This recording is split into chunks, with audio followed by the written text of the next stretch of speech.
Olá, sejam muito bem-vindos ao Posto Emissor. Estamos a 9 de dezembro de 2021 e este é o episódio número 85 do podcast semanal da Blitz. O meu nome é Mário Rui Vieira e na próxima hora estarei à conversa aqui, no nosso estúdio em Paços de Arcos, com o convidado que passo agora a apresentar. Chama-se João Menezes e, para quem não reconhece o nome, começo por esclarecer que não é músico, embora seja a música, obviamente, que o traz aqui.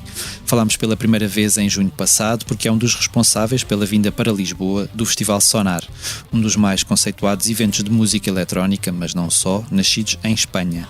A 4 meses da primeira edição do Sonar Lisboa, voltamos agora à conversa para saber o que podemos esperar do festival, mas também para perceber como é que um ex-secretário de Estado, com um currículo que passa por áreas como a sustentabilidade, o ensino, a tecnologia ou a reabilitação de zonas históricas da cidade de Lisboa, chega ao concorrido setor dos grandes eventos de música.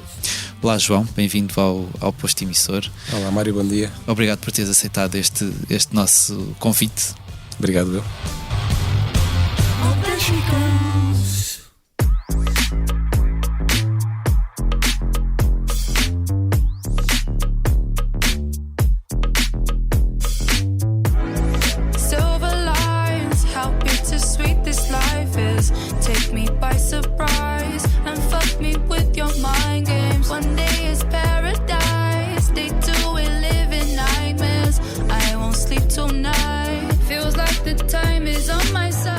Eu vou começar esta conversa por perceber qual é a tua história com o Sonar.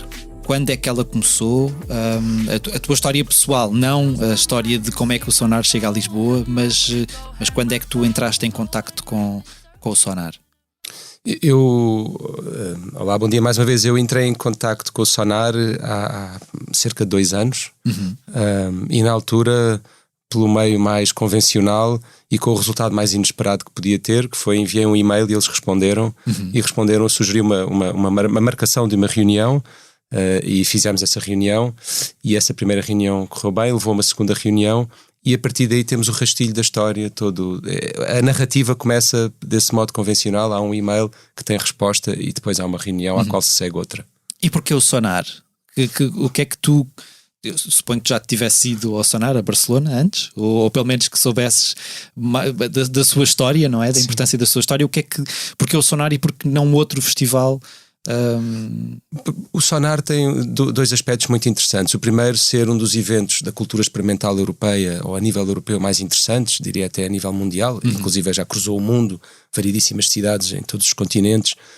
Mas também, por outro lado, porque tem uma dimensão diurna. O Sonar é sobre celebrar o presente, é sobre dançar, mas é também sobre pensar o futuro, e pensar o futuro no cruzamento de muitas linguagens que vão das tecnologias à ciência até às artes.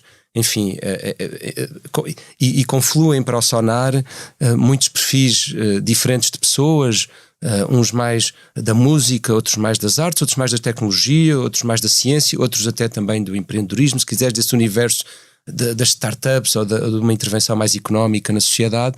E é dessa confluência de visões, a partir desses vários ângulos, que se constrói o puzzle dos debates sobre o futuro, que é a dimensão diurna do Sonar e que tem um nome, Sonar Plus D, Sonar mais D. E portanto o que me interessou foi muito essa ideia, que é própria de qualquer festival, de celebrar a vida, celebrar o presente, mas também poder ter a perspectiva do futuro, de pensar o futuro e pensar de forma criativa. Eu só para fechar, lembro muitas vezes de um livro do Franz Johansson, O Efeito Médici, em que ele descreve tão bem como a Renascença só foi possível e só começou em Florença, porque os Médici, essa família riquíssima, em mecenas, financiou a deslocação para Florença e a concentração em Florença de uma série de pessoas com talento, como digo, das artes à ciência, etc.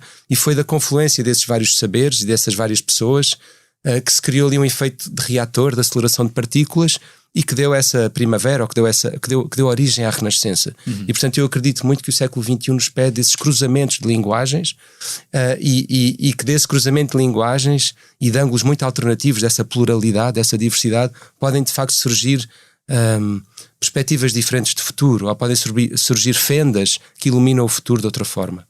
Portanto, mais do que um festival de música, aquilo que te interessou foi essa abrangência também de um evento que não fica só refém daquilo que é um concerto. Sim, dito isso, tem um lado, eu vou usar a expressão em inglês, fun, muito assumido, um lado rave. O Sonar é uma grande rave, e isso é assumido com todas as letras, são só 4, também não é difícil, mas é assumido com todas as letras e cada uma individualmente.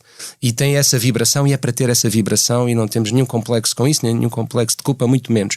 Mas a verdade é que, para além desse lado mais rock and roll, é interessante depois também termos aqui um espaço de pensamento criativo, digamos assim,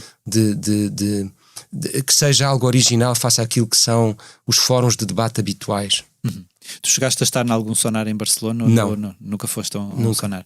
Eu também não, portanto a experiência do Sonar eu suponho que seja para quem vai a este Sonar Lisboa muito diferente da de Barcelona, mas na verdade, como tu dizias há pouco, foi um festival que já teve edições em Hong Kong, em Reykjavik, numa série de cidades por esse mundo fora. O que é que Lisboa tem de diferente para dar ao Sonar? Isto é uma pergunta um bocado, quer dizer, acho que todos nós sabemos que Lisboa tem uma identidade muito própria, mas isto é um festival que se calhar estaria muito vincado com Barcelona, e depois de repente começou a alastrar e a integrar, suponho eu, aquilo que seja a identidade de cada cidade onde está. O que é que nesse sentido Lisboa tem, ou o que é que argumentos é que tu apresentaste ao Sonar Barcelona para dizer, Lisboa é o sítio perfeito para ter mais um Sonar?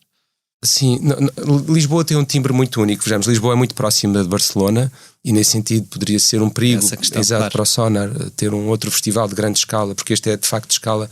Eles têm festivais noutras cidades de uma escala mais pequena. Este é uma escala que não é equiparável a Barcelona, mas apesar de tudo vai ser uma grande escala. Vamos tomar Lisboa de assalto e vai ser uma experiência nisso diferente de Barcelona, porque em Barcelona a experiência é concentrada numa única venue, num único local, e em Lisboa vamos estar dispersos pela cidade, dia e de noite, já lá vamos. Mas eu penso que o timbre... Nós podíamos falar daquelas coisas todas de brochura, do clima, da gastronomia, do cosmopolitanismo de Lisboa. Não vamos por aí. Eu penso que o timbre muito, muito único e especial e sedutor de Lisboa, e também, em certo sentido, em memória do Pedro Gonçalves, de quem falávamos antes do arranque desta conversa, há uma Lisboa mulata que é muito sedutora e que é muito genuína, digamos assim. Lisboa tem uma musicalidade com uma influência de outras geografias, de hemisfério sul, africanas, brasileiras, enfim, etc., que fazem de Lisboa uma malha única, um tapete que é cruzado por fios, por sonoridades que não são comuns ou que não existem em nenhuma outra cidade onde o Sonar já passou. Nós tivemos, obviamente, equipas do Sonar a virem a Lisboa várias vezes, eles ficaram absolutamente deslumbrados. Teve um efeito imã, essa africanidade, se quisermos, ou essa dimensão mulata de Lisboa, para não reduzir apenas à influência africana, claro. Essa questão que tu dizes, eu lembro quando estava na conferência de imprensa, a primeira coisa que eu pensei foi: é um festival que vai estar em zonas até bastante afastadas da cidade de Lisboa. Como é que isto se vai depois orientar? Vai haver transportes especiais de um lado para o outro? Porque, na verdade, se estamos no Cais de Sodré, depois queremos ir para o Beato, segundo eu sei, a nível de transportes públicos nem sequer é assim muito fácil, não é? Sim, é verdade. Tem esse desafio, digamos...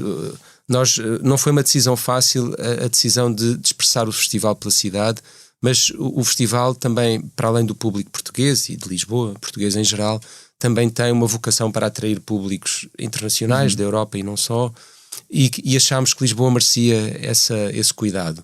Digamos que o equiparável ao local onde acontece em Barcelona, seria a FIL. Seria para nós muito empobrecedor fazer um festival na FIL, com todo o respeito e carinho pela FIL, mas é para é para outros fins, e portanto é muito diferente de ter a possibilidade de ir ao Coliseu, ao Pavilhão Carlos Lopes, ao Hub Criativo do Beato, enfim, ao Pavilhão do Rio, que é lindíssimo, no antigo Centro de Congressos de Lisboa, e ter essa experiência de clubbing e de cidade, e as próprias exposições de arte contemporânea, as próprias conferências, digamos assim, saem muito enriquecidas, poderem acontecer em locais, como diz Mário, com mais identidade, com mais espessura, e portanto com mais vida própria. E portanto tomámos essa opção cientes de que vamos ter aqui um grande desafio do ponto de vista da gestão de público, se quisermos, para não termos ninguém insatisfeito. E essa será um dos aspectos-chave críticos da programação. Como é que nós conseguimos, sobretudo à noite, equilibrar a programação de 3 salas, de maneira a conseguir distribuir os públicos, sem que haja depois a má notícia de que chegamos a um local, queremos ver um concerto e já está lotada a sala e temos que ir para outra, porque, como diz, não são assim tão perto. Vamos ter transportes, estamos a trabalhar sobre isso, inclusive temos uma parceria com a Gira, as bicicletas de Lisboa, mas não será apenas esse o meio de transporte. Temos uma grande preocupação com o tema da sustentabilidade e, portanto, queríamos muito ser um festival que não só debate o tema, ou seja, como é que nós tratamos melhor o planeta e as pessoas, mas o põe em prática também. Claro. Quando nós falámos em junho, tinhas-me dito que gostavas que o cartaz representasse muito o que é a música que se faz em Lisboa, que se faz em Portugal.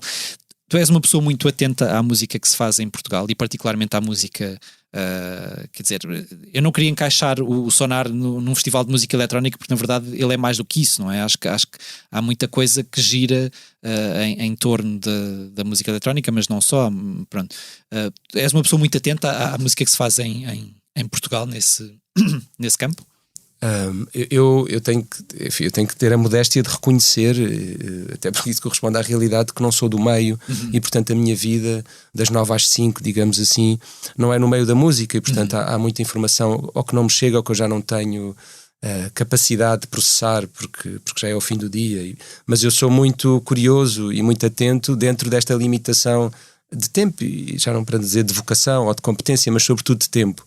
Mas sim, olha, por exemplo, temos na nossa programação o Euclides, que é uma voz nova portuguesa que nos chega a partir de Aveiro, não é? E que terá os seus 20 anos, e que eu já tive a oportunidade por acaso de ouvir ao vivo no Lux, agora há uns meses.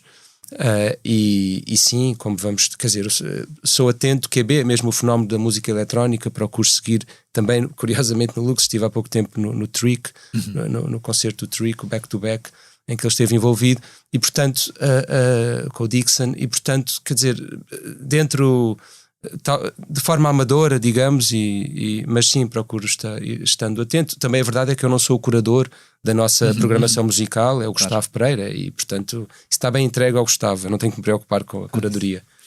Música, criatividade e tecnologia, é esta a trindade que norteia o Sonar Lisboa. O que é que nos podes revelar sobre o que haverá para lá dos concertos? Já falámos aqui que há outras áreas de atuação. O que é que são essas áreas, efetivamente?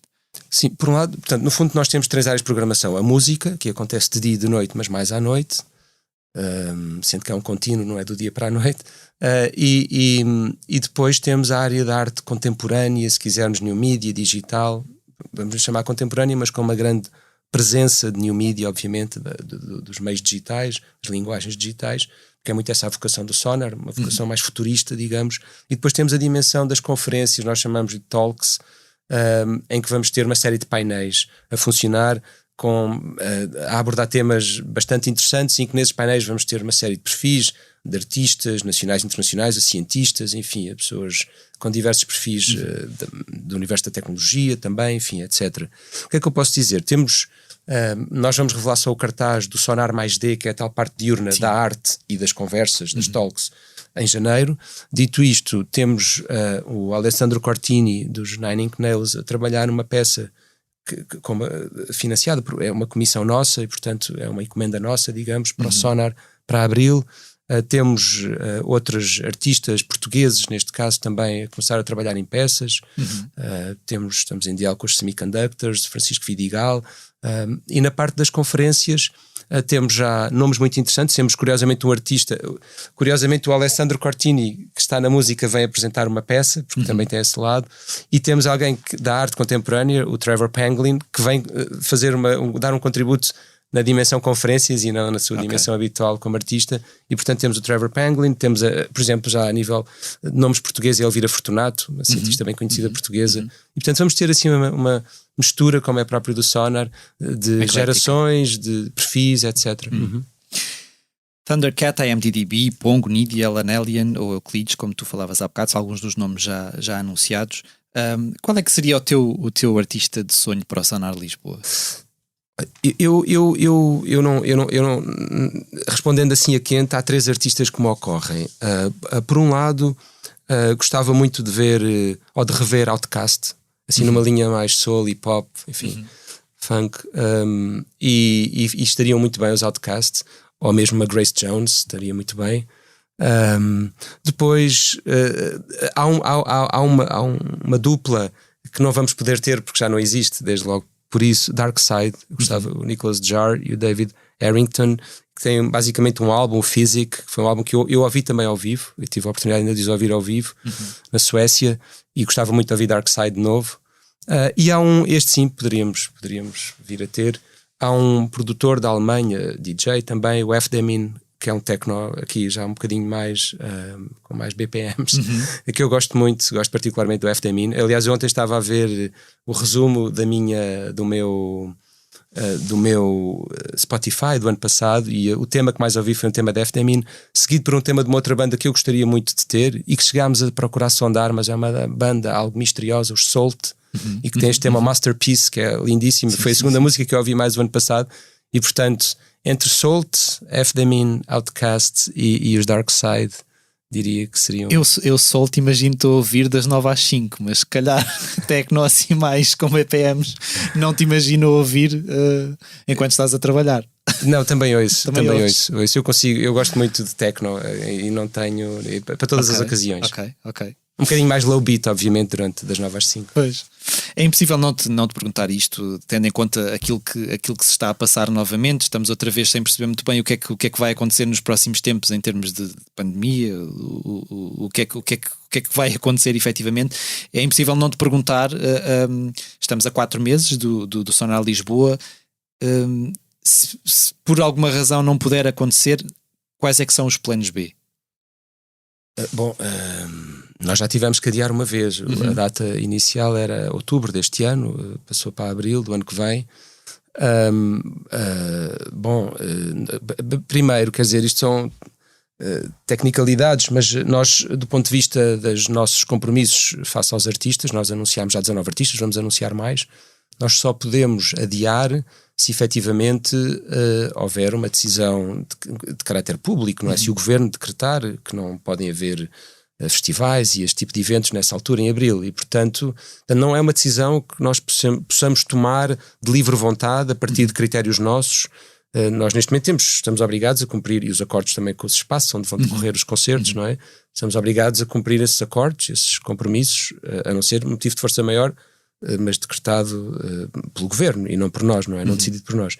Bom, o plano será sempre adiar. Nós temos um compromisso com o Sonar Barcelona para 5 edições, ou antes, para 5 anos. Já perdemos um ano o ano passado, mas temos mais 4 anos de acordo, o que poderá ser renovável, obviamente, e portanto a ideia é fazer acontecerá sempre.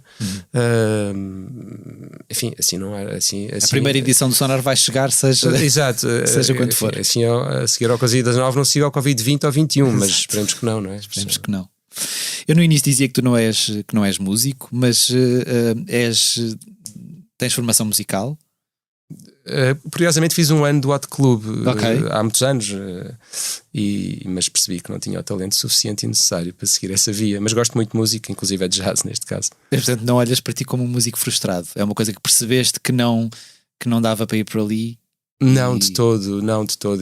Eu gosto muito sou um consumidor ávido, mas não sou de facto frustrado, nem sequer canto no duche. Também gosto muito de ler e não tenho a frustração de não ser escritor. Que música é que tu ouvias quando eras miúdo em casa? A tua família era uma família muito musical? Era bastante. A minha mãe ouvia bastante música brasileira e o meu pai deu-me os Beatles e depois os Doors. Digamos, o meu primeiro crush musical foram os Doors. E depois comecei a ouvir muitas coisas e comecei a descobrir muita música dos anos 70. Meu primeiro território foi, se quisermos, o rock até mais progressista, depois dos Doors dos anos 70. Ouvi muito King Crimson, ouvi bastante Led Zeppelin, ouvi bastante Black Sabbath, também a fronteira com o punk. Fui a Londres ainda nessa altura, early 80s, não é? O fenómeno punk ainda era um fenómeno importante e marcante. Inclusive fui aos 15 anos trabalhar só com bilhete de ida, acabei a apanhar morangos, mas o plano não era esse, não havia plano. E portanto, isto em 84, não é? E, portanto, perdão, não, 89. E portanto ainda era assim, ainda tinha esse ambiente algo rústico do punk. E depois comecei a ouvir jazz. Eu fiz um ano de hot clubes quando estava no 12º ano, e portanto ali nos 16, 17 anos. Comecei a ouvir jazz relativamente cedo, também a partir de casa, e sempre ouvi muita música diversa. Bach também sempre gostei muito. E como é que chegas ao techno? Quais é que foram os artistas eletrónicos que te puxaram para este lado mais, uma pessoa que fala de rock progressivo, chegar à música eletrónica e ao techno? Não é que seja estranho, mas chegaste lá porque via. Sim, é curioso porque foi um acidente, como a maioria das coisas na vida acontecem. Quando a música eletrónica começa a acontecer em Lisboa, em Portugal, mas em Lisboa, eu estava na fase de estar disponível para ela. E portanto, quando eu fiz, enfim, portanto, no início dos anos 90, ali 1990, 91, quando aparecem os Cult of Crimea ou o Underground Sound of Lisbon, quando começamos a ter as noites do Alcantramar e do Frágil no Bairro Alto, e do Kremlin, obviamente mais em After Hours, mas eu ia sobretudo ao Alcantramar, que era uma discoteca absolutamente incrível, e ao Frágil. Eu tinha uma curiosidade, eu tinha o meu grupo de amigos, digamos assim, isso marca muito a nossa adolescência, era muito do ambiente do cinema e do teatro. Eu cheguei a ser tangencialmente agente de um ator português, que é o Marco Delgado. Okay. E na altura o Marco estava a fazer a formação em teatro, e o irmão gêmeo, o Sérgio, é da música, faz música para teatro e não só, sobretudo para teatro. E portanto nós na altura saíamos muito, aos 16, 17, 18 anos, com esse ambiente do cinema, teatro, dança, e portanto é onde o futuro acontece, onde as vanguardas começam a germinar, queria dizer. E portanto foi um amor à primeira vista. Quando eu comecei a ouvir a música eletrónica, eu não ouvia a música eletrónica dos anos 80, mesmo Kraftwerk, etc., não era tanto a minha praia, apesar, por exemplo, eu ouvia Soft Machine, e Soft Machine, o rock progressivo, já começa a ter influências, e não só, vários outros exemplos. David Sylvian também começa a ir buscar coisas de Japan à eletrónica, mas Talking Heads também já tem eletrónica. Anos 80 eu ouvi bastante Talking Heads, mas enfim, não era o território da música eletrónica, e de repente há aquela explosão, começam a aparecer as primeiras raves, e sim, e aí foi, e ficou para sempre, não é? Também há um lado mais minimalista que eu gosto muito, por exemplo, Nils Fram, gostaria de o ver também, hoje já ouvi ao vivo por acaso em Bilbao. Enfim, entre outros, e comecei a ouvir também música. Eu ouvi sempre muito Brian Eno, e o Brian Eno, Music for Airports, etc. E isso ficou, mas sobretudo o techno ficou. Eu desde então tenho tido sempre uma relação muito próxima com o techno. Falaste aí do Frágil, portanto és daquelas pessoas que sentem um aperto no coração de cada vez que passa no Bairro Alto e percebe que aquilo neste momento é um pub. Eu sou daquelas pessoas que não passa naquela rua. Não passas porque ao passo de costas, assim. Tu tens formação em gestão e pelo que eu percebi, tu já falaste aqui, tu iniciaste o teu percurso profissional ou de forma mais a sério no Chapiteau. De que forma é que tu sentes que essa experiência foi importante na forma como tu olhas para a cultura? Sim, o Chapiteau foi muito interessante porque na minha vida foi assim também algo inesperado. Eu ainda tive, depois do curso de gestão, algumas experiências mais corporativas no universo das empresas e da consultoria e dos mercados financeiros, e depois estava muito cansado daquele ambiente muito árido, e de repente fui fazer um mestrado, não importa para o país que tem, em estudos do desenvolvimento, o tema da pobreza e da ajuda ou da cooperação para o desenvolvimento dos países, sobretudo do hemisfério sul. E acabei por ir a Timor fazer 2 meses de trabalho de campo, mas de repente tinha um professor que me diz: o Chapiteau precisa de um responsável, diretor financeiro, digamos, no fundo para gerir a organização. O Chapiteau, diga-se, tem 120 colaboradores, paga 120 salários por mês, 40 professores e depois 80 pessoas full-time, sem contar com o restaurante e a esplanada, que não são Chapiteau, são concessionados a um terceiro. Portanto, é uma grande estrutura, porque tem uma dimensão cultural, mas depois também tem a área educativa, uma escola profissional de artes e ofícios de espetáculo, e depois ainda tem uma área social, de intervenção social, a vários níveis, naquilo que são as prisões para jovens, denominadas centros educativos, em Lisboa, e não só. Tem equipas que diariamente vão a esses lugares trabalhar com o que se chama esses jovens em risco, não é? E portanto é um projeto muito polifacetado. E esse professor diz-me que estava à procura de um diretor financeiro, e eu vou a uma entrevista com a Teté, a Teresa Ricou, fundadora e ainda diretora do Chapiteau, E foi assim uma coisa absolutamente feliniana. Eu que vinha dos tais ambientes mais planos e cinzentos e um bocadinho amorfos. Ela desconstruiu isso tudo. Exato, foi assim. E foi como se estivesse a ver um caleidoscópio, não é? E de repente tudo fez sentido. E tivemos uma conversa que correu lindamente. Ela já nem falou com mais ninguém. Eu no dia a seguir comecei. E foram 4 anos incríveis. E como é que alguém... porque quando nós pensamos isto, se calhar é um preconceito meu, mas quando pensamos em gestores, pensamos em alguém que obviamente pensa principalmente no lucro, não é? Ou naquilo que o que é que se retira de lucrativo de alguma coisa. O equilíbrio entre o sentido de missão que há numa atividade cultural e aquilo que é... Porque eu acho que há muita gente que olha para a cultura como tipo... se calhar são só uns malucos que estão ali a fazer coisas e isto não é rentável. Como é que alguém como tu que está atento a isso vê essa visão estranha que eu acho que ainda se tem da cultura como uma atividade que não será à partida assim tão rentável? Sim, a minha ideia, sabe, eu tenho nacionalidade do mundo do futebol, mas para usar uma vez perguntaram ao Figo, ao jogador, o que é um bom jogador de futebol, e ele disse: um bom jogador de futebol é alguém que faz brilhar os colegas de equipa, é alguém que coloca a bola para depois alguém marcar golo. E eu sempre tive essa perspectiva sobre o papel que eu podia ter. Eu não sou, como há pouco dizíamos, um músico frustrado, nem um escritor frustrado. Daria um dedo para ter um talento desses, mas não tenho e não vivo com essa frustração, porque a ideia de colocar a bola no sítio certo para alguém chutar a baliza é uma ideia que me agrada muitíssimo. E portanto a ideia o meu contributo para o Chapitão, ou mesmo no contexto, eu depois trabalhei em ONGs em África ou na reabilitação dos tais bairros, a ideia sempre foi tentar colocar a bola num sítio certo para que alguém possa chutar a baliza e criar as condições, neste caso, para que a comunidade artística possa fazer um trabalho com condições. Isso obriga a ter alguma disciplina, como é evidente, alguma noção de planeamento, de organização, mas em prol de uma coisa maior, que é que é dar espaço de liberdade para que esses talentos possam emergir e possam trabalhar sem terem os condicionalismos que nós conhecemos.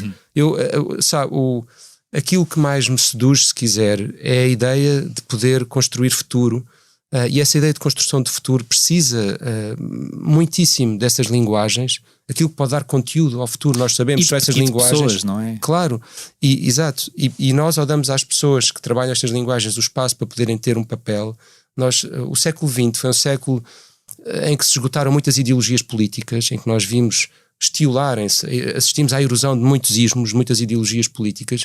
Que ideologia podemos ter hoje? A do capital? Não, obrigado.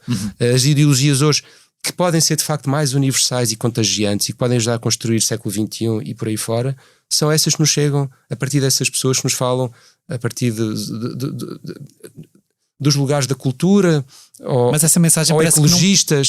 Parece que não passa, não é? Nós continuamos a olhar para as pessoas como números ainda nas grandes empresas deste país. Eu suponho que a nível mundial seja exatamente o mesmo, não é? Continuamos a olhar muito para as pessoas como números e não como pessoas válidas que têm algo a contribuir. E eu acho que isso na cultura é ainda mais grave, porque estás a trabalhar numa área em que efetivamente se produz pensamento e se tenta passar mensagem, seja ela qual for, não é? Claro, não, quer dizer, nós não somos uma espécie, nós temos pela espécie mais inteligente, não podemos assumir que somos. Só para dar um exemplo, há vida na Terra há 550 milhões de anos. 550 milhões é um grande número. Nós existimos há 300 mil anos, mas há vida na Terra há 550 milhões. Durante estes 550 milhões de anos tivemos 5 períodos de extinção em massa. 5 períodos em 550 milhões, não é muito. O último período de extinção em massa, o quinto, foi há 66 milhões de anos e foi quando se extinguiram os dinossauros e já agora 70% da vida na Terra. Ora, nós acabamos de entrar num 6º período de extinção em massa em 550 milhões de anos e este chama-se Antropoceno. Isto chama-se Antropoceno porquê? Porque pela primeira vez a causa desta extinção não é uma causa externa como meteoritos, vulcões, tsunamis, etc. Somos nós, a espécie inteligente, que estamos a atuar como um serial killer do planeta. E portanto sim, nós temos uma certa dificuldade em perceber, dando um número, nós somos metade, as 26 pessoas mais ricas do mundo, isto números pré-pandemia, têm a mesma riqueza que metade da população mundial.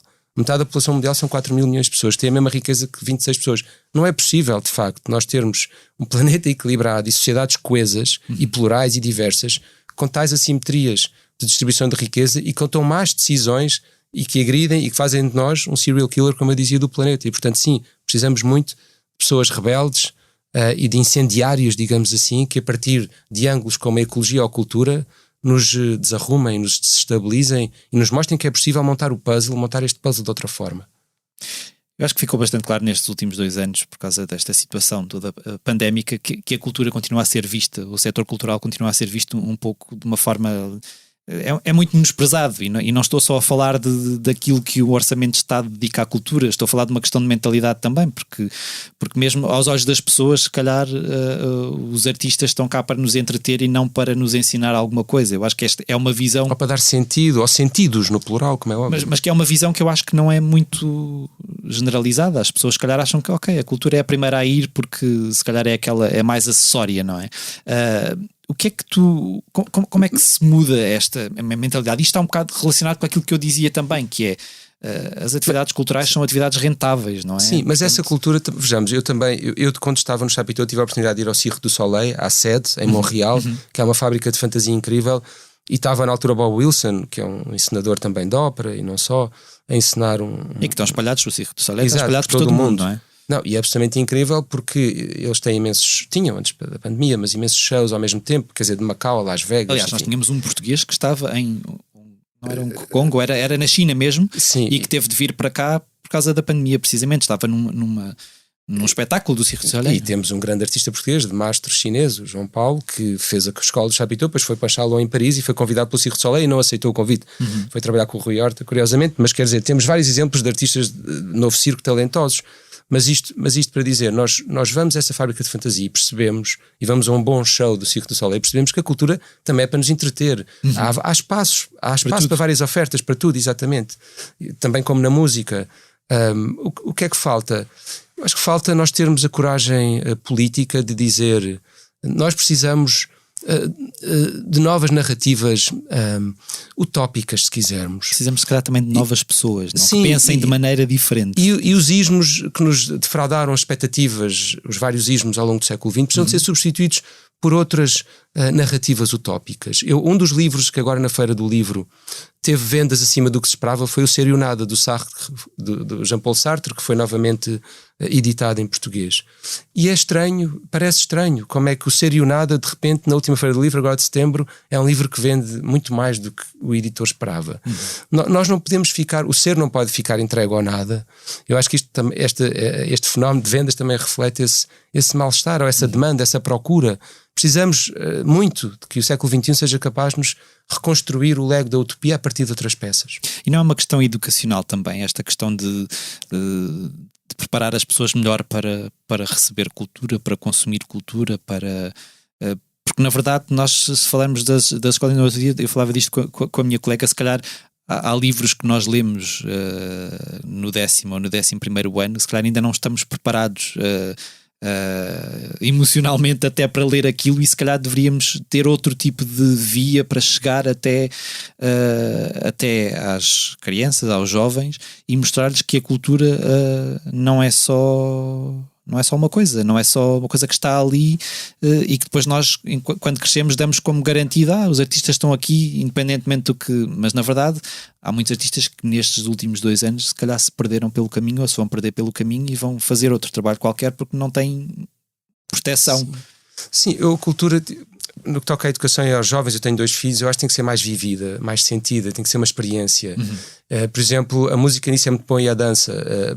A minha filha fazia aulas de dança numa escola, a Jazz, aqui à Beira Rio, em Lisboa, e fazia pop e fazia outras coisas, e eu às tantas também acabei a fazer Afro House mas enfim, o Kuduro, pelo menos o aquecimento, tentava fazer.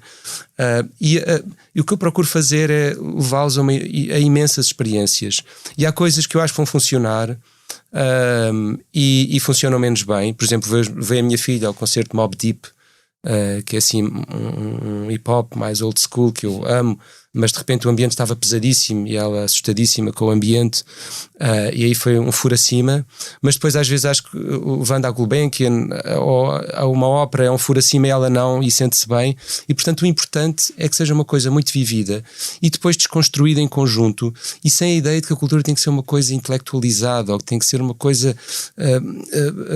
necessariamente densa ou complexa. Nós vamos ver, como digo, dos Mobb Deep à programação de música ou dança da Gulbenkian, ou vamos ver, levo sempre proposta aos festivais, e também deixo que sejam eles a escolher, ou as exposições de arte contemporânea. Ainda ontem fui com a minha filha ao Museu da Cidade, e depois temos uma conversa despretensiosa e sobre o que vimos, e o que é que cada um sente do que viu, e como é que nos interroga aquilo que vimos, e como é que nós interrogamos o que vimos.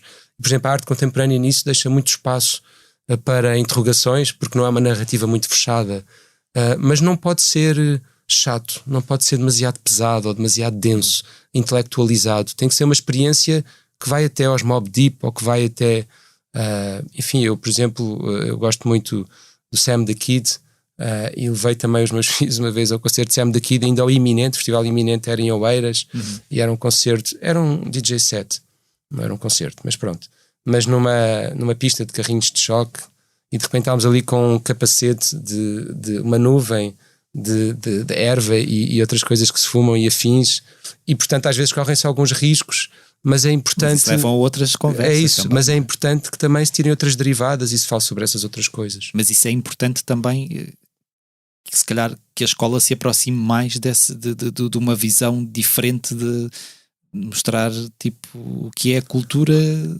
não deixando de dar os clássicos e de tudo isso, se calhar aproximar-se mais, porque se calhar não estamos a educar as crianças, os jovens, para a cultura da forma mais eficiente, não é? Nada do que é humano pode ser estranho à cultura, e se há uma aprendizagem com a cultura, é a aprendizagem do humano, em toda a sua diversidade, de luz e de sombra, limpo e sujo. É isso, quer dizer, há uma história muito rapidamente de uma pessoa que se considerava pura e que chega ao céu e estranha ser posto na fila e vê muitas outras pessoas que eu considerava mais impuras passarem à frente e diz: então, e eu que tenho as mãos puras? E alguém diz: tens as mãos puras mas vazias. A cultura serve para nos encher as mãos e o coração com tudo. Tu foste secretário de Estado da Juventude e do Desporto durante 6 meses, entre 2015 e 2016. Como alguém que teve algumas responsabilidades políticas e que esteve do lado de dentro, como é que esta educação para a cultura, como é que esta mentalidade de vamos deixar tipo menos de 1% do orçamento para a cultura se muda? O que é que tem de acontecer para que se olhe para a atividade cultural como algo que não é apenas acessório? Sim, em Portugal falta descobrir o potencial do setor privado, digamos, das empresas, que fazem muito menos mecenato na área cultural do que farão na área social, por exemplo, ou noutras áreas da chamada responsabilidade social das empresas, enfim. E portanto eu acho que falta aqui uma lógica de parceria público-privada, que temos que ser capazes de se estender do universo das infraestruturas a estas infraestruturas que não são hardware mas são software, e é muito mais importante muitas vezes do que o hardware, como é evidente, e em vez de ser só para as tais parcerias público-privadas no bom sentido, no sentido que a Mariana Mazzucato, a economista, lhes dá. Um bom exemplo de parcerias público-privadas foi o Kennedy, quando disse I want to go to the moon, e disse à sociedade americana na década de 60: nós temos um objetivo que é chegar à Lua, e isso não só teve um efeito motivacional muito grande e de convergência para um fim comum, como obrigou os vários setores público e privado a trabalhar em conjunto, os vários clusters da NASA, a todos os universos, toda a computação atual e todo o desenvolvimentos na medicina, variadíssimos, a STAC, imensos, a própria internet, são spillovers, ou decorrem daquele, outra vez, a renascença, daquele encontro criativo entre setores e entre perfis e competências e saberes que raramente trabalhavam em conjunto de uma forma pelo menos tão intensa e em prol de um objetivo comum. E portanto nós precisamos muito, a cultura precisa muito de ser um desafio. A União Europeia lançou há relativamente pouco tempo, há 1 ano e picos, o New European Bauhaus, o novo Bauhaus europeu. E aí sim procura escancarar a porta da cultura, à ciência, à tecnologia. Nós precisamos muito de um novo Bauhaus e de parcerias público-privadas, de uma grande parceria público-privada para a cultura. E essa tem que ser vista como, se quisermos, a utopia do século XXI. A construção do futuro a partir dessas linguagens. Que antes de mais não tem que dar respostas, tem que questionar. E temos de ter a liberdade de espírito para aceitar isso. Não vem necessariamente com um toolkit ou com um manual de instruções. O seu papel primeiro é interrogar. Tu, antes de ser secretário de Estado, passaste pela Câmara de Lisboa também, pelo gabinete responsável pela reabilitação da moraria e do intendente.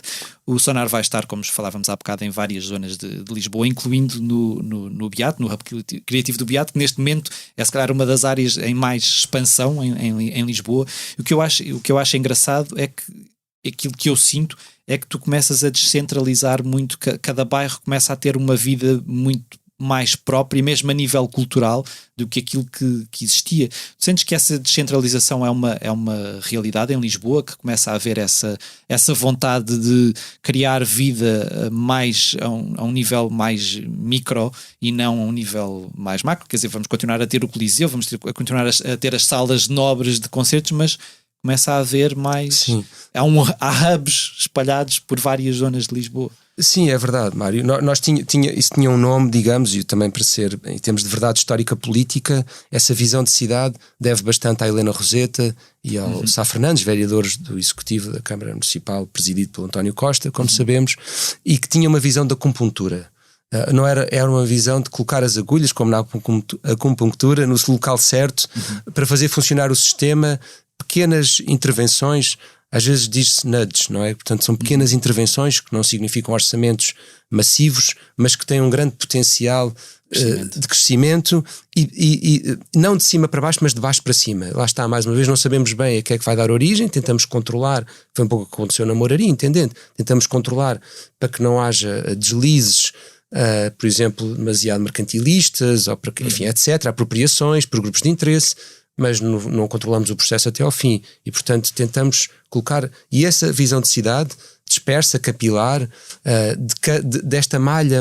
Lisboa tem um interesse, face a outras cidades de malha urbana mais densa, que é ter muitos territórios expectantes no centro. Eu vou-lhe dar um exemplo. Quando reabilitámos a moraria e o intendente, no dia 10 de junho, dia de Portugal, a dado momento, ainda era Cavaco Silva, o Presidente da República, convida o Presidente da Câmara, obviamente convidámos o Presidente da República para dar um passeio pela moraria, porque sempre no 10 de junho o Presidente dava um passeio por uma cidade portuguesa, enfim, e não que era Lisboa habitualmente, desta vez foi Lisboa a moraria, e atravessámos um passeio de 2 horas, e na altura, enfim, o professor Cavaco Silva confidenciava-me que, não só a mim, mas ali um grupo mais próximo, que era a segunda vez que ia à moraria.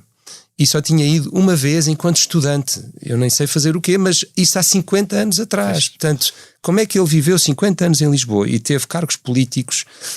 E a moraria é absolutamente interstícia, está no centro da cidade, quer dizer, não podia estar mais no centro. Martim Moniz é a 5 minutos do Rossio, quer dizer, portanto era um gueto dentro da cidade. E a cidade, desse ponto de vista, cresceu muito, não só em termos de zonas expectantes, por exemplo, Marvila, que referiu a uma zona expectante, é um luxo nós temos tanto espaço. Manhattan não tem isso, por exemplo, não é? Quer dizer, não é possível agora repensar, não é? Mas Lisboa tem esse luxo de poder repensar-se, porque tem zonas expectantes, baldias, e os baldios são importantes. Também é importante que se deixem estar como baldios. Por exemplo, o programa de hortas urbanas de Lisboa beneficiou muito de termos muitos baldios e zonas expectantes, mas as próprias zonas que já estão mais densificadas, como a moraria, ainda têm um trabalho de reabilitação imenso a fazer, agora menos. E essa visão de cidade, de facto, foi uma visão de cidade, foi uma ruptura, foi disruptiva face a executivos da Câmara anteriores, tinham assim uma visão mais bolo de noiva, mais sensacionalista, e de facto o que é importante é nós termos uma postura de acupuntura, de colocar as agulhas no sítio certo, à transparência se for preciso, porque o que é preciso é que depois a sociedade civil e as várias forças que animam a cidade façam o seu trabalho. E tu sentes que isso pode, ou que já está de alguma maneira a contagiar o resto do país, ou achas que ainda é um trabalho que precisa de ser muito... Porque na verdade nós falamos tanto de Lisboa, não é? E o resto do país, como é que fica? E neste momento, neste período de pandemia, falámos muito daquela questão dos auditórios, que são os sítios que levam os artistas a Porto Alegre, a Beja, a Viseu, o que quer que seja. De repente houve um certo marasmo. Tu sentes que essa forma de ver a cultura de uma forma mais próxima pode ou já está a expandir para lá de Lisboa? Sim, eu diria que não falamos do Porto. Se falarmos do Porto, se calhar sim, se calhar é óbvio que isso acontece também, mas falamos de outras... Sim, quer dizer, a nível dos equipamentos é inegável que muitas capitais de distrito hoje têm salas que não tinham antes e já têm uma programação há imenso a fazer ainda por fazer, mas quer dizer, da Guarda a Faro nós já conseguimos encontrar uma oferta cultural mais intermitente, enfim. Mas, e há muitas cidades neste momento a candidatar-se a capital europeia da cultura. 2027. Isso, exatamente. Dévora, aos Açores, à Guarda, precisamente, a Aveiro, a Oeiras aqui ao lado, e portanto sim, temos uma série e precisamente referir isso. Portanto, acho que amadurecemos bastante, mas quer dizer, há um trabalho imenso ainda a fazer ao nível local com as pessoas que vivem nesses locais, não é? Porque não deixa de ser um fenómeno um bocadinho elitista a cultura nesses lugares, e portanto há um trabalho. Por exemplo, a Gulbenkian faz em Lisboa um trabalho na área da cidadania e dos serviços educativos do Centro de Arte Moderna, por exemplo, que nós não vemos, obviamente, já não digo em escala, mas não vemos com a mesma qualidade ou com a mesma capacidade de chegar a público, se penetrar nessas malhas humanas desses territórios, dessas capitais de distrito, por exemplo. E mesmo a ideia de itinerância, nós já temos no cinema a céu aberto, tínhamos as bibliotecas Gulbenkian antigamente, obviamente há umas décadas, mas quer dizer, também há aqui um trabalho de ir ter com as pessoas mais explicitamente, sem que sejam as pessoas a ter que vir ter necessariamente com a cultura. E como é que tu, falando de cultura ainda, e falando da forma como os artistas, ou como nós se calhar nos apercebemos de forma mais óbvia que os trabalhadores da cultura são, se calhar, dos trabalhadores mais desprotegidos neste país, como é que tu viste a atuação do Ministério da Cultura neste âmbito de pandémico, em que de repente, se calhar, houve muita gente a ficar muito desprotegida? Sim, ou ainda mais desprotegida do que aquilo que já... Sim, eu queria fugir muito a um comentário político mais objetivo e direto. Primeiro, eu tenho uma amizade com a Graça Fonseca, ministra, digamos, e a pergunta não é nesse contexto, eu sei, mas dizer até isso... porque isto é uma questão de sucessivos governos, exato, não é? Nós estamos a falar de um governo específico. Mas, e reconheço e percebo muitas das críticas, mas também da comunidade artística. Por acaso tivemos agora finalmente uma conquista que foi o reconhecimento do Estatuto exato de Trabalhador do setor, que era uma reivindicação antiga, mas quer dizer, mas também percebo que é uma questão que já vem de trás, é uma questão mais supra-macro, ou seja, o próprio Ministério da Cultura não tem tido o peso dentro do governo, ou tem tido o peso que o Primeiro-Ministro entende dar-lhe. E os sucessivos Primeiros-Ministros... a nem ter... Exato. Passámos um período em que nem tivemos... Exato, só tivemos que sair de Estado. E, portanto, os sucessivos Primeiros-Ministros, governos, não têm dado à cultura o estatuto que ela merece e precisava de ter, de facto, para nós sermos sociedades mais saudáveis e coesas.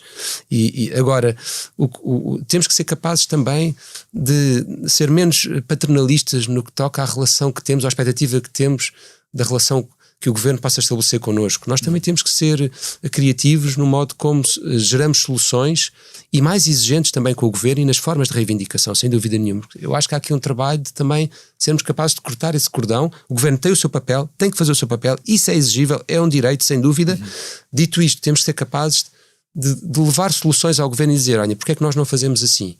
Em vez de ficar à espera de uma solução ready-made, porque as tais parcerias, por exemplo, que eu dizia, quando digo público ou privado, envolvendo sociedade civil, o privado aqui não é só o universo das empresas de todo, ou supranacionais, e portanto aí o Europa Criativa tem dado algum apoio, mas nós, apesar de tudo, concorremos, os nossos projetos são projetos relativamente discretos no contexto da Europa Criativa, dessa linha de financiamento, e portanto acho que há aqui um trabalho também a fazer supragoverno, sem negar a obrigação do governo fazer o que lhe compete. Não, eu estive no mês passado, há 2 meses, no MAMA, num festival em França, em Paris, um festival de conferência, uma das maiores conferências do mundo da música em França, e havia muitos convidados de outros sítios da Europa, e todos eles se queixavam um pouco da forma como a cultura é vista pelos governos nesses países, e França era sempre dada como o bom exemplo, ou o bom exemplo a seguir nesse sentido, porque em França efetivamente há outro tipo de apoio, e nós aqui nem estamos a falar propriamente de...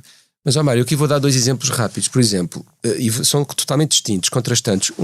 Há uma iniciativa chamada Trojan Horse Was a Unicorn, o cavalo de Troia era um unicórnio, que é promovida pelo André Lourenço, o fundador, que é um português, mas que acontece esta iniciativa em Portugal, em Tóquio, agora voltou a Troia, precisamente, mas já aconteceu em Tóquio, enfim, outros, e é um festival o maior, talvez, do mundo, em pequeno, porque é de nicho de animation, de animação. É financiado pela Sony, a Pixar, e é lá que se encontram e a interseção da cultura com a economia, se quisermos, e a tecnologia, é lá que vai recrutar a Pixar e a Sony. Eu estive agora em Troia em setembro no lançamento, teve a Ministra da Cultura e o Ministro da Economia, curiosamente, e no regresso à casa deste festival, e portanto nós precisamos, por um lado, e há quem odeie o termo, mas esta ideia de indústrias criativas, nós precisamos ser mais talentosos a desenvolver esta ligação à economia. Isso precisamos.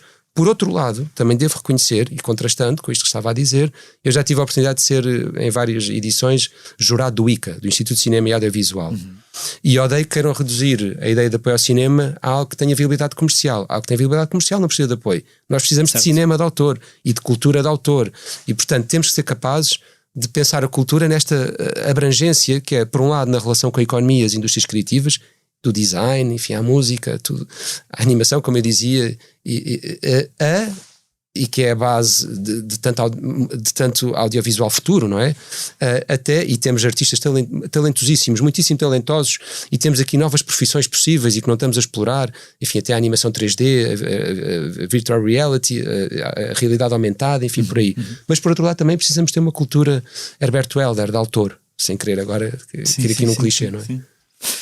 Saltando agora da cultura para uma das áreas a que digas, o desenvolvimento sustentável, eu pergunto, e isto também um pouco relacionado com o Sonar, porque na verdade há bocado falávamos aí do pôr em prática, não é?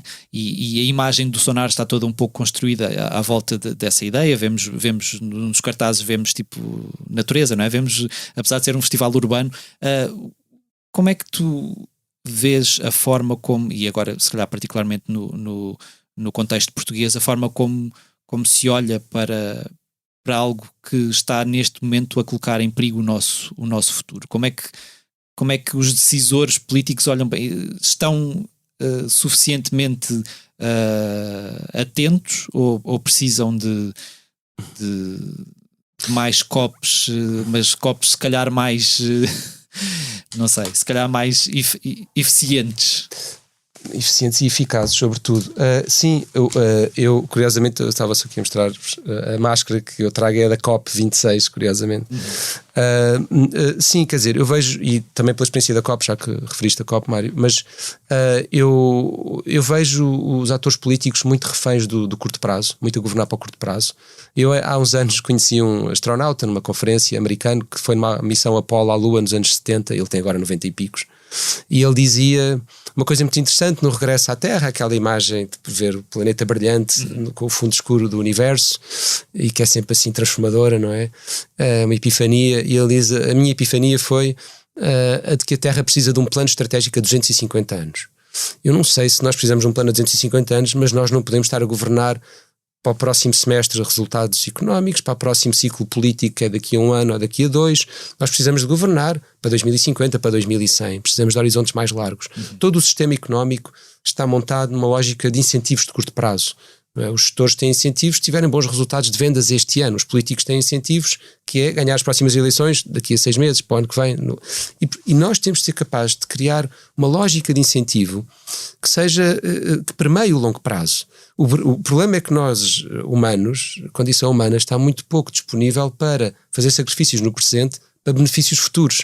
Nós gostamos do instant reward, não é? Sim, portanto, vamos ao acabar a conversa, vamos os dois ao WhatsApp, ver se ao Instagram, ver se há algum instant reward. Estamos num caminho em que é cada vez mais instantâneo, não é? Isso. Cada vez mais queremos coisas para agora, para este segundo ou até para o segundo anterior, se for. E esse é o problema. Os políticos têm medo de governar para longo prazo, têm medo de perder as próximas eleições, por causa da ruptura social, etc.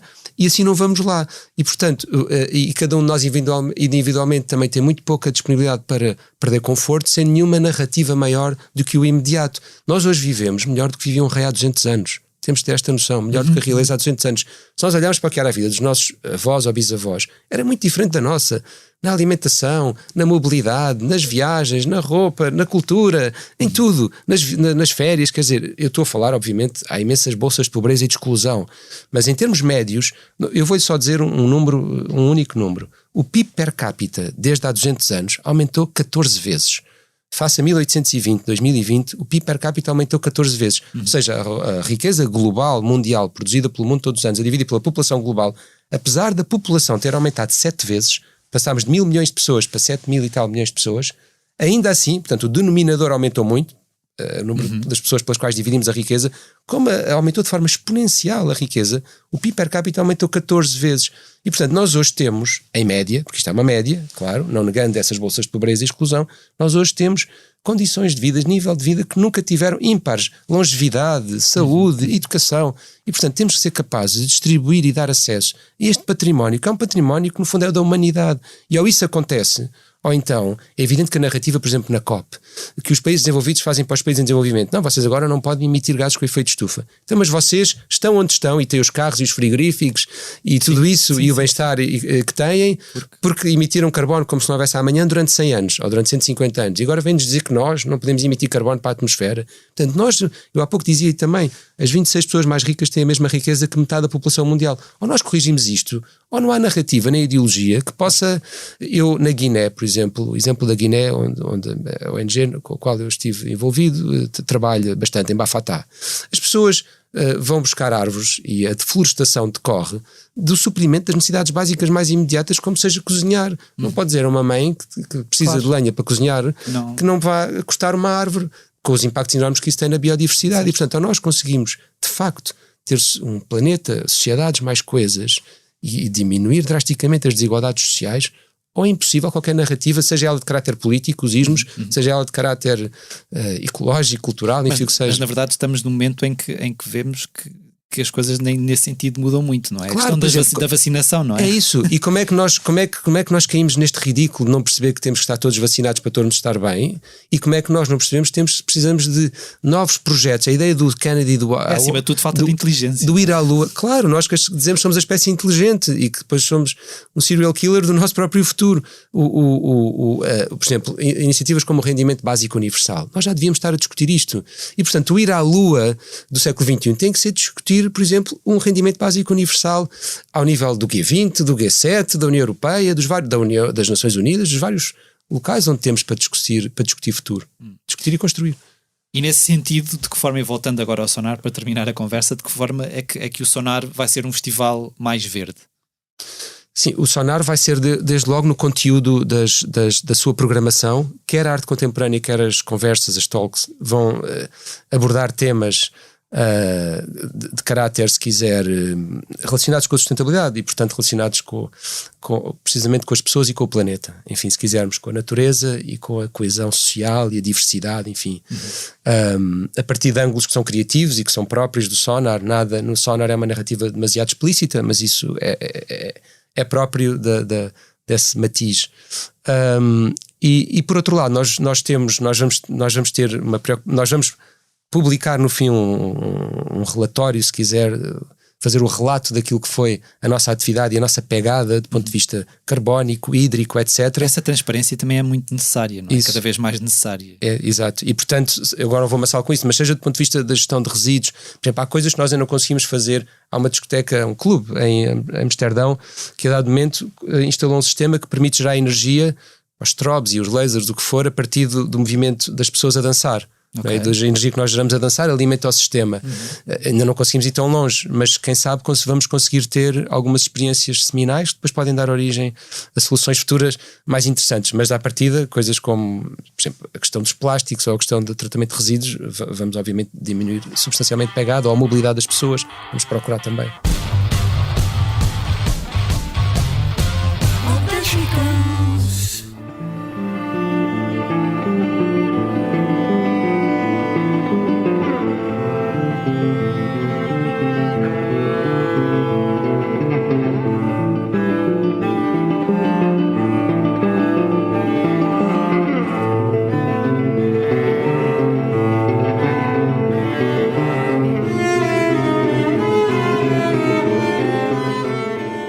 A semana ficou marcada por uma daquelas notícias que nós nunca queremos dar.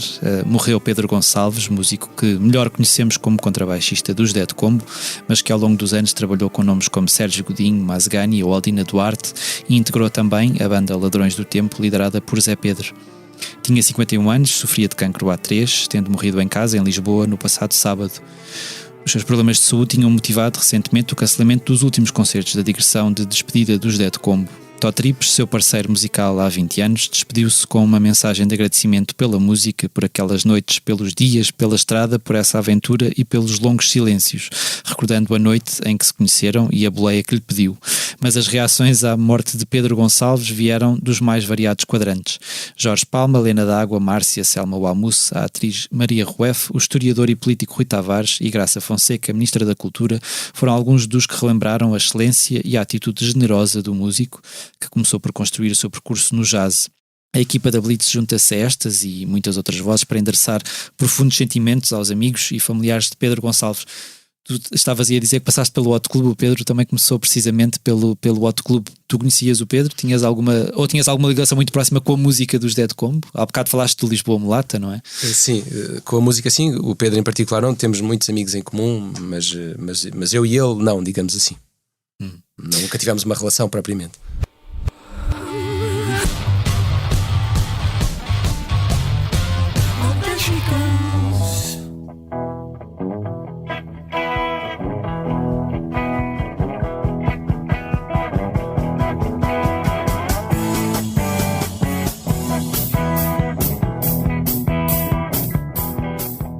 Falando-vos agora daquilo que andamos a fazer na redação, deixo-vos uma sugestão de leitura longa no site da Blitz.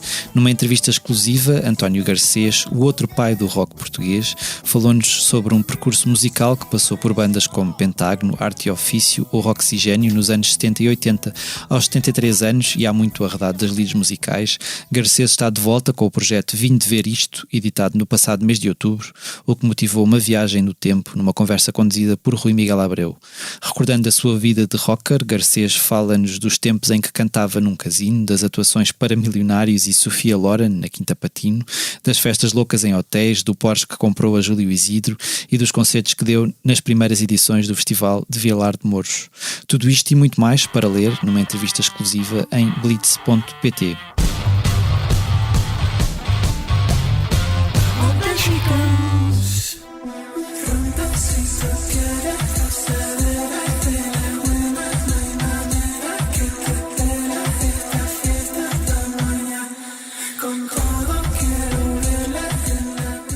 Esta semana não vos trago um, nem dois, nem sequer três. Sugiro-vos 4 novos álbuns editados na passada semana pela artista venezuelana Arca.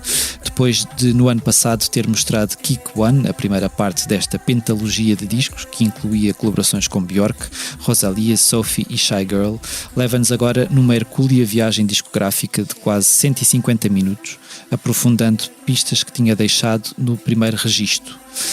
Com o seu experimentalismo habitual, atira-se à desconstrução e reconstrução de um género chamado reggaeton, navega por águas assumidamente pop e cria uma espécie de obra pós-humana que apela a mais do que apenas ao sentido da audição.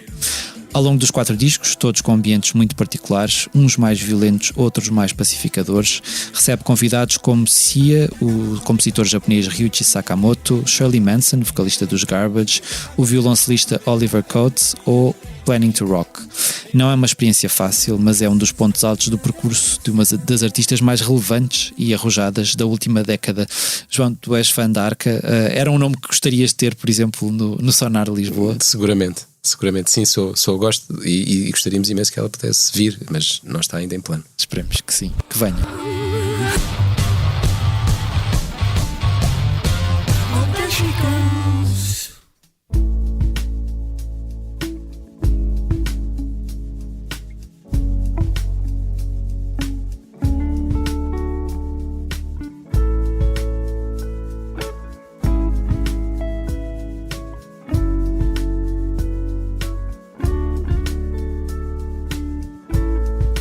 Sempre dos momentos. E chegamos à parte do posto emissor, em que deixamos algumas sugestões de concertos que poderá ver nos próximos dias. A 10 de dezembro, Diogo Pissarra leva consigo Bispo ao palco do Tivoli, em Lisboa. No dia seguinte, os Resistência celebram 30 anos, com um concerto na Casa da Música, no Porto, e os Cais Sodré Funk Connection, junto com Áurea e NBC, apresentam o espetáculo The Cotton Christmas, no CAI da Figueira da Foz. No dia 15 de dezembro, Márcia atua no Tivoli. No dia seguinte, Selma Wamuse celebra o seu aniversário com um concerto especial no Beleza, em Lisboa. Jorge Palma leva o espetáculo 70 Voltas ao Sol ao Centro Cultural de Belém, também em Lisboa. E António Zambujo apresenta-se em formato voz e violão no Convento de São Francisco, em Coimbra. A 17 de dezembro, José Cid mostra o novo álbum, Vozes do Além, no Art Club, no Porto, levando-o também ao palco do Capitólio, em Lisboa, no dia seguinte.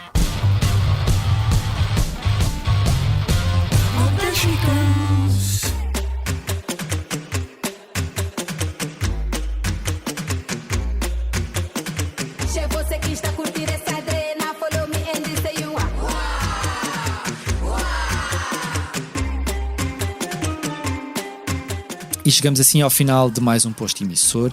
Fica o nosso agradecimento ao João Menezes por ter aceitado o nosso convite e por ter estado aqui. Os temas de abertura e conclusão do Posto Emissor são da autoria de Legendary Tigerman. Eu sou o Mário Rui Vieira e a edição multimédia esteve a cargo de João Luís Amorim. Finalizamos, como sempre, com uma leitura do nosso convidado. João, o que é que nos trouxeste? Eu trouxe um poema de uma poeta brasileira contemporânea, Ana Martins Marques, e que tem este poema de que eu gosto particularmente, que ela chamou Bilhete, e que acho que pode ter a ver com o sonar, no sentido em que é um poema onde se confunde o dia e a noite, e também é um poema onde há uma relação, e de quantos encontros e desencontros se fará um sonar, e diz assim: eu deixei um bilhete sobre a mesa para quando você acordar. Eu tive que sair muito cedo e não sabia exatamente que palavras deixar. Eu queria te dizer várias coisas sobre a noite, coisas que começariam com palavras claras e doces, mas ligeiramente ácidas, e depois um pequeno segredo e uma declaração firme e discreta, e por fim uma frase que seria fria por fora e quente por dentro, como uma sobremesa francesa. Mas foi tão difícil. O sol batia de leve sobre a mesa, você dormia tão próximo, e eu ainda não tinha calçado os sapatos, o que certamente interferiu um pouco na minha caligrafia. Seu apartamento de manhã ainda decorado com os restos da noite. Eu não sabia o que dizer. E se a única caneta que encontrei era vermelha, você pode supor meu sobressalto. E então, eu apenas escrevi: é tão tarde, mas eu estou pronta, se você estiver. E desenhei sem cuidado no canto esquerdo do papel um pequeno veleiro.